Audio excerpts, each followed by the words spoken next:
User research is a great way to narrow down and select product options to ensure that our customers have great experience and the business reaches their goals. Experimentation is a great way to narrow down product options to ensure that our customers have a great experience and that the business reaches their goals. I'm Molly Stevens, Director of Research at Booking.com. Hi, I'm Lukas, Vermeer, Director of Experimentation at Booking.com. When we started working together about a year ago, a lot of people thought that we would be in conflict and that somehow the general statement that we both just made would somehow mean that we couldn't work together. However, we both knew that our disciplines actually work well together, that it can be challenging to explain to our stakeholders and partners in the business to understand why. In this talk, we will therefore examine in detail why research and experimentation are the peanut butter and jelly of the customer insights world. This talk will give you the language to engage with stakeholders and help them understand how each has a place in the product development cycle. And we'll talk you through a recent case study where we were able to partner up and bring important insights to help our customers and the business reach goals. This will give you the language to talk to stakeholders about experimentation and research and why they belong together. And we'll walk you through a recent case study from Booking.com where we'll examine how focusing on each of our core strengths helps us achieve our business goals. So let me give you some context on our business at Booking.com. We help travelers connect to supply partners all around the world, and we've been doing it for about 25 years. Lukas and I collaborate together within a customer insights function where we work together to collect different kinds of data across the business and improve our customers' experiences around the globe. Our regular conversations every week help us find the gaps in our own disciplines and understand our customers better. We sometimes see that outside of our teams and in the wider world, there is a series of myths that people misunderstand how our two fields work together. Well, Lukas, let's review what some of these common myths about each other's areas contains. So I think this is an interesting way to understand each other's areas more deeply. These are things that people seem to know about our areas, but contain only a kernel of truth. So let's dig into them more. What are some of the things that you think people know about user research and experimentation? Well, there seems to be a prevailing myth that one of us is better than the other. Yeah, like experimentation is clearly better than user research. Yeah, something like that. I mean, when we clearly know that research is way better than experimentation. However, in reality, we clearly know that we're two parts of an engine that helps drive better product decisions and make our customers' experiences fantastic. So back to what I was saying about myths. One myth that I hear a lot: research is only qualitative with a small sample size, and you can't make decisions based on it that are believable.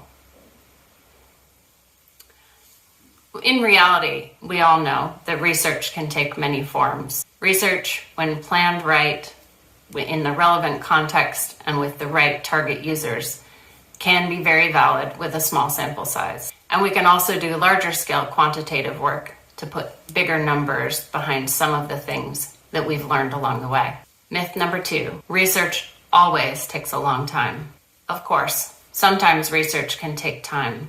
However, identifying data to help you de-risk your product decision can take a small amount or a large amount, depending on how precise you need to be. The time topic is particularly important for this conversation because I often hear that experimentation is way faster than user research and should always be chosen if you have a short timeline. What do you think about this concept, Lukas? Yeah, I think that's one myth that people have actually internalized.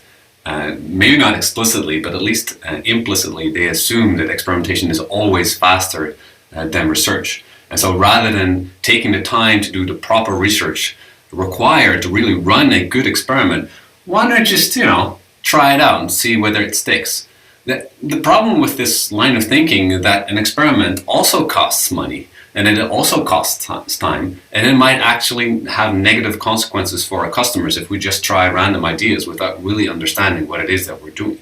Without this prior research, experimentation can quickly devolve into just throwing spaghetti at the wall to see what sticks. It sure is fast, but it's definitely messy. I think more broadly speaking, this over-reliance on experimentation is driven by a second myth, and that is that experimentation is objective, and that is the only way to be data-driven.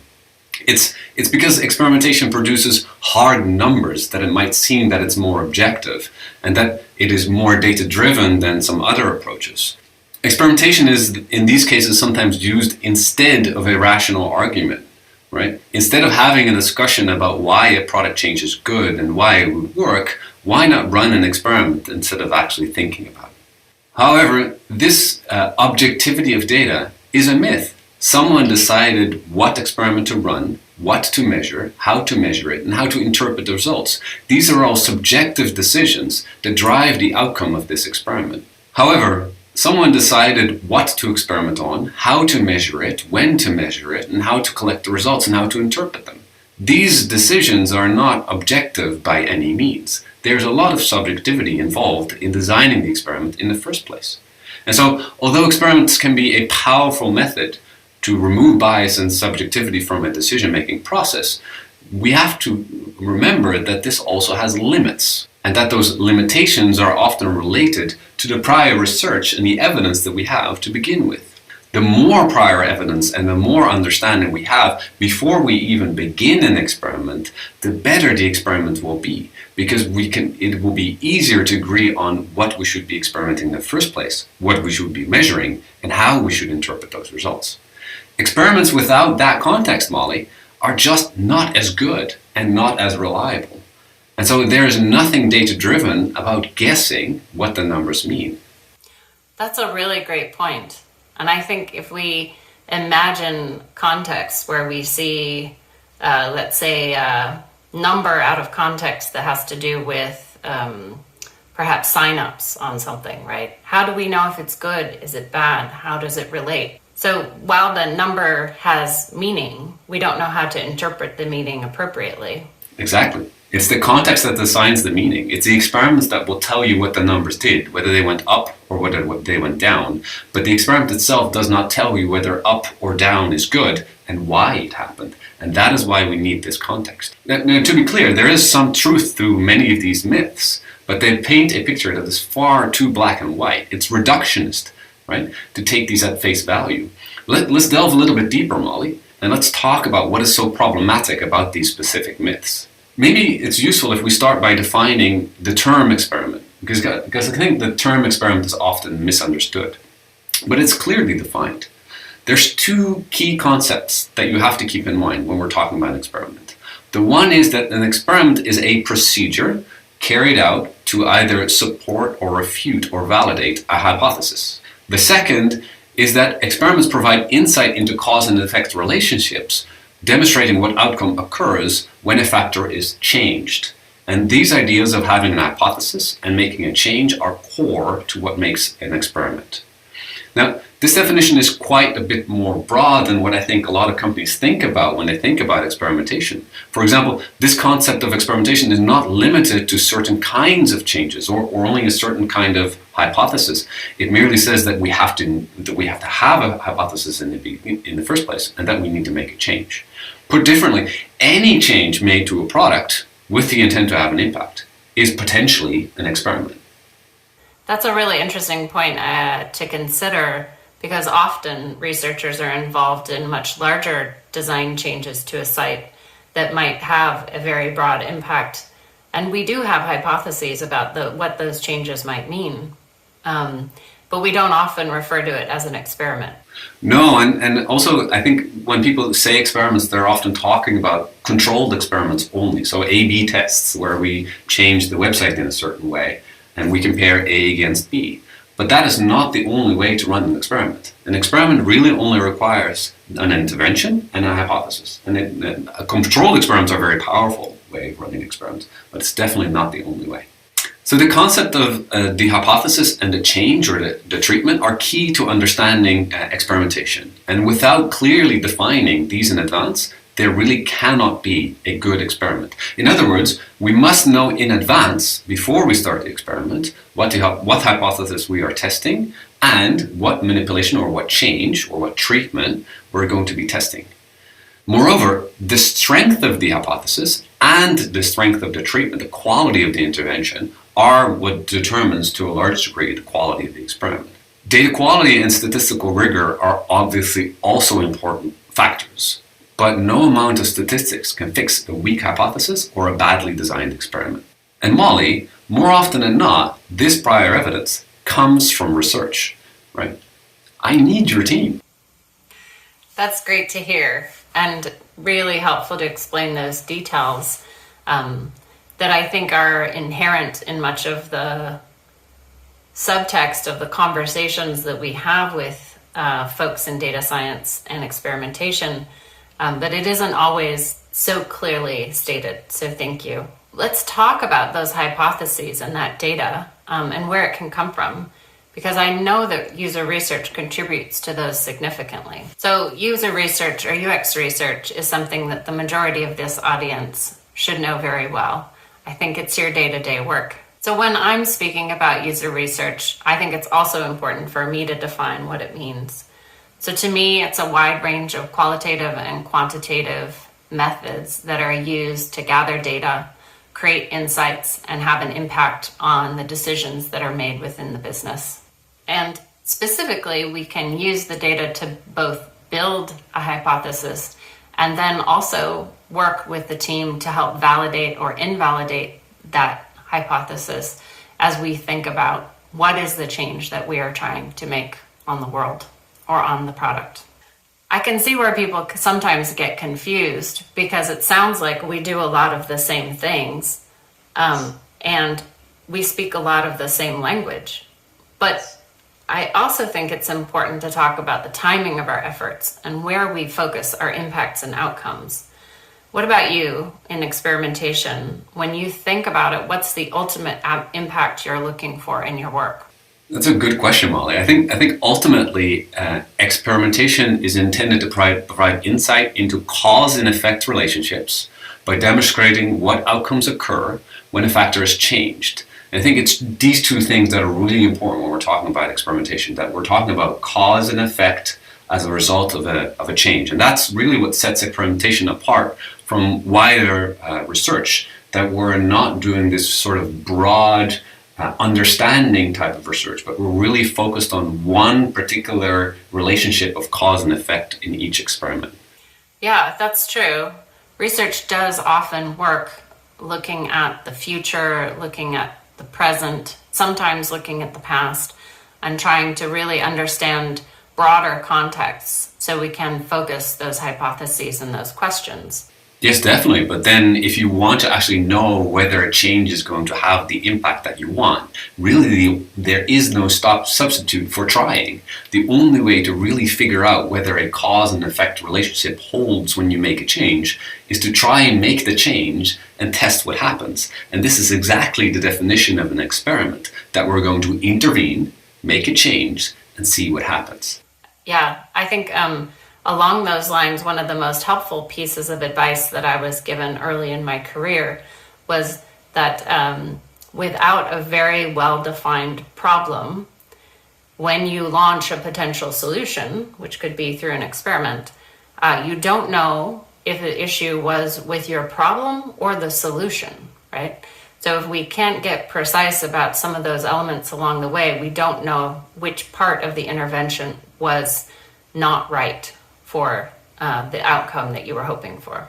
So when I think about impact for my team, I think about it into a map that would roughly meet the future, present, and past, where we're looking at how do we impact the roadmap of the business, how do we impact products and features, and more recently, I've been talking about how do we impact experimentation. I think it's something that is implicit in many organizations, but needs to be explicitly called out because, as Lukas says, many of the hypotheses need the context and refinement that comes from deep and broad user research into the context and helping pull out the insights that really help make sure that that experimentation time, which can be costly, is not wasted. I think that's actually an important distinction also, because experimentation by its very nature tends to be almost exclusively forward-looking, because we're dealing with an intervention, right? We're dealing with a change that we want to see in the world, and it's almost impossible to find this change in past data. And so we're almost always talking about future-looking when we're talking about experimentation. We're talking about a change that has not yet happened, that we're going to introduce, so that we can decide going forward whether this is something that would be good for our users. And that is, in that sense, much more narrow than general user research, which also looks at past and present. And predicting the future can be quite challenging. I think January last year, none of us would have known what was headed our way. And being able to predict for that would have been great. So the more that we can better predict the future, the more secure we are in the decision making. I mean, one thing that's super important is really in your business to have a set of tools that supports our organization to be data driven. So I don't know about you, Lukas, but have you heard the term data driven recently? Yes, Molly, I hear the term a lot. I think people at Booking like to say that we are very data driven. I think to some extent that's true. And also in the wider world, this term gets used a lot. But I don't really like the term data-driven. I think it puts the emphasis on the wrong thing. I prefer to talk about evidence-based rather than just data-driven, right? I think it makes it much more clear what is the purpose of the data in the first place, right? The data is not driving. Data is the evidence that we use to support our decisions, but we are still in control. We are the ones who are driving these decisions. The data just serves as evidence. Yeah, I completely agree. I think evidence is a much clearer concept. If you look in the Merriam-Webster dictionary for the definition of evidence, it says an outward sign. And simply speaking, evidence is a piece of information that points you to an outward sign of something you're trying to understand. Yeah, more importantly, something we can talk about. We can together look at evidence and we can judge it by ourselves, right? Evidence is an outward sign in the sense that I can show it to you and have you be convinced of my point of view. Yeah, and I think that I think one of the themes of our working together and this talk is that often there's a very black and white definition. Data-driven and evidence, it can always be interpreted differently, and it's really surfacing what those assumptions are and that background that helps us get to new approaches and new hypotheses. So we collect a lot of evidence at Booking, and as we gather it, the amount and how to use it can seem very daunting. So there's this slide we have, the hierarchy of evidence, and it can cause a little bit of stress because it looks like one is better than the other. But what it really shows to me is that user research, qualitative research, these anecdotes and data that we collect that's really rich, it's the foundation of these other parts of the pyramid. It provides the guidance as we get more and more precise about what change we're trying to affect with an experiment. And it really shows how we build together and work together to find a solution. It's also in the pyramid, you can't build the tip of the pyramid without the foundation. It seems obvious, but it's often neglected, right? You need all of the parts of the pyramid for the entire thing to keep standing. And the top of the pyramid, although very powerful in terms of evidence, is also very narrow. And so it's this broad foundation that actually carries the tip. And lastly, I would like to say, from my point of view, this is only one type of evidence that we're looking at. This hierarchy of evidence is very much specific to evidence for cause and effect relationships. It's not for all types of evidence that this pyramid, sometimes it's flipped on its head. I think that this might be all a bit abstract. We've been doing a lot of talking about terms and hypotheses and stuff. So let's discuss a recent example, a recent case study of how we made some evidence-based product decisions and the effects that we saw. Initially, about a year ago, when COVID became a major problem around the world and people went into lockdown, we paused our research in order to give some space and time to better understand what kinds of problems people would be facing and what they might be looking for when they came out.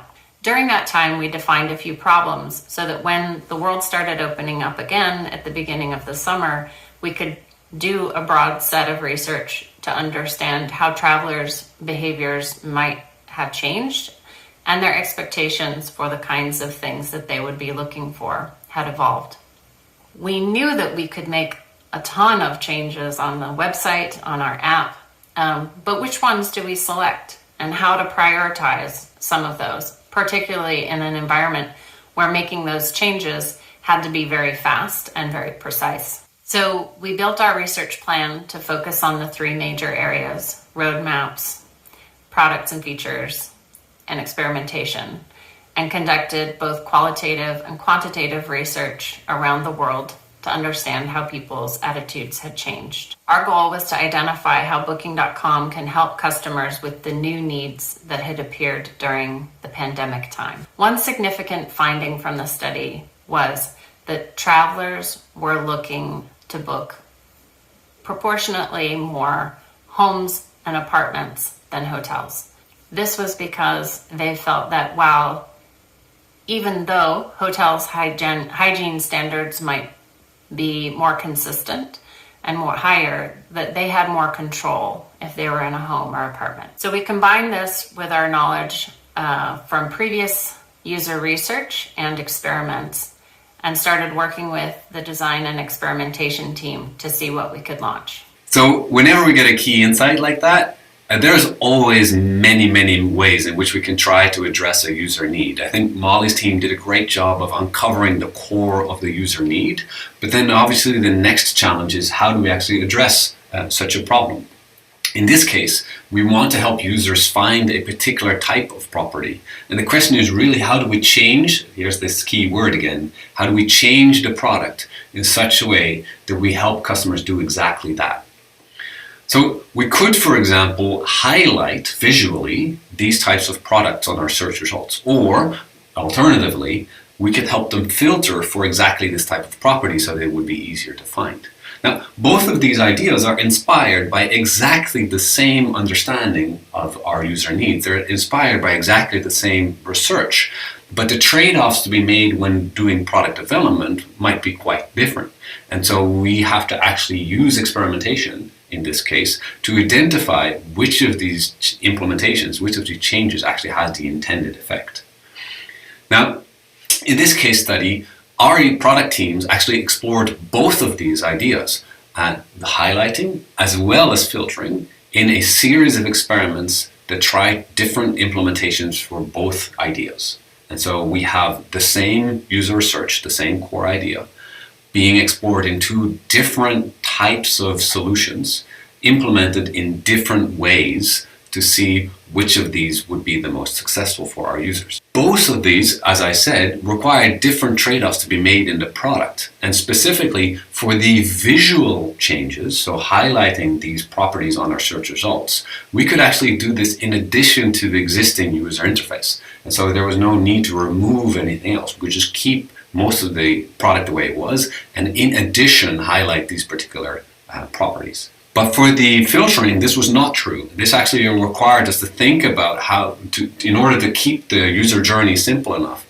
we had to think about what to actively remove to make room in the user journey for this particular feature. And so we ended up removing another filter to make room for this new one. Now, these differences in implementation turned out to actually be quite important, because even though both of these lines were based on the same core idea, one of them was successful in helping users identify these types of properties, while the other was not.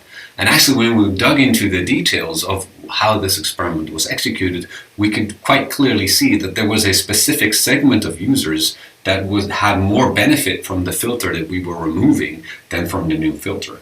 And so it's this implementation detail almost that makes the difference between a successful line of experimentation and an unsuccessful line of experimentation. So ultimately, our product teams decided to ship the visual highlight, that is now part of our core product, thanks to your team, Molly, for identifying the user need, and experimentation to identify that this was the best solution. But the filter is not part of our product. We ended up not shipping this change, and the entire line of experimentation was then abandoned. Another thing that's really important out of this is we learned something. We learned something about what future implementations might be more successful and how to think about the segmentation. Ultimately, our customers got added value from the successful experiment, and they showed this in their behavior on the site. And we can take this knowledge that we gathered about large-scale customer behavior and segmentation and understand what's motivating and exciting for these segments of customers. And then as we move into this summer, nearly a year later, we can try to understand how this and other experiments are performing and what the new context is that our customers are engaging in. That's an excellent point, because I think one of the key things about that second implementation, the non-successful implementation in filtering, is that it was actually a segment that was not part of the original research that was driving the outcome of the line of experiments. And so even though the user research was very useful in identifying user needs for a particular group of users, we then neglected another group of users that also has needs that we should address. And so in this sense, our fields feed each other, right? The user research helps identify what things we should experiment on with, but then the experimentation actually also influences the user search to identify user groups or segments that we can further try to understand. I think the best thing is when we're able to focus and nudge each other's directions to get to the best answer possible as quickly and with as little pain as possible along the way. So let's summarize some of our takeaways. I think user research and experimentation are tools in a toolbox for picking important things to work on and for gathering evidence for hypotheses.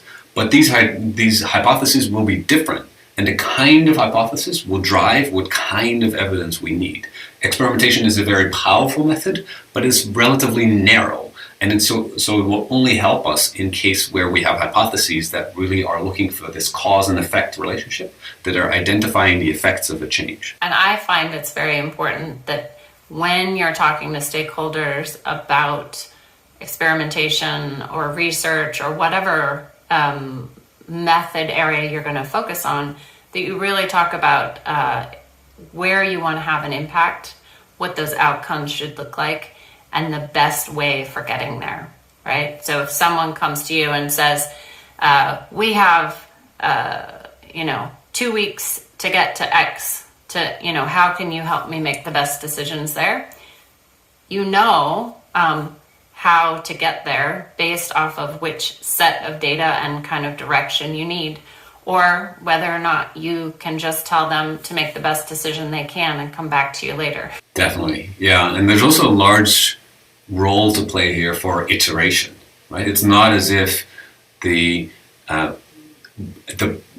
question we have will be answered by only experimentation or only user research, or even that it will be answered by one followed by the other. This is much more a matter of iterating between experimentation and user research back and forth. And the more often we go back and forth and the more clearly we define what is the actual problem that we're trying to solve, the better the outcomes will be. And so we're really talking about two fields that strengthen each other the more interaction there is. We are not just not opposing, we actively strengthen each other.